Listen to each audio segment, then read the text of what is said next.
As you guys know, I'm no longer a Hearthstone person. I am playing Marvel Snap. And apparently, many of you are looking into Agatha Harkness deck. So, Agatha Harkness, if you watched the show WandaVision on Disney Plus, like she's like another powerful witch. And in the Marvel Snap game, she is a 6 cost, 14 power card. And that's one of the most powerful cards in the game.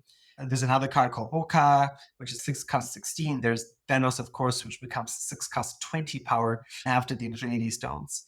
But the cool thing about Agatha Harkness in Marvel Snap is when you include her in a deck of cards, right? She plays the deck for you. So, like, literally, when you click Start Game, you can't do anything because the AI or Agatha takes over and plays the game for you.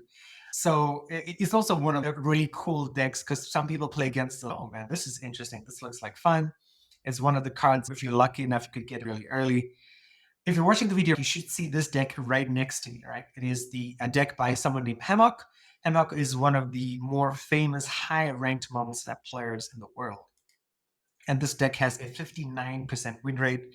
It's what's called a zoo deck, right? A zoo deck is basically you trying to flood the deck in terms of cards. So you're putting cards everywhere, and eventually you have so much, you don't have a lot of power in each lane, but you have enough power so that the other guy and hopefully his deck can't beat the number of units you have in each deck. And that's how you win the game.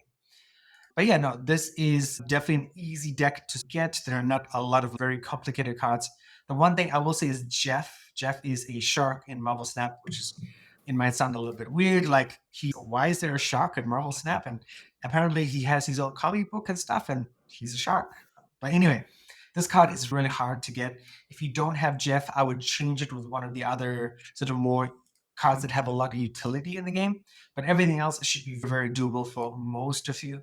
I played a lot of Zoo when I first started Marvel Snap. This is definitely a pretty decent deck, and I would recommend it, especially if you got Agatha. And let me know how it goes. 59% win rate is actually pretty decent. That is like an average after thousands of games for this guy who played the deck.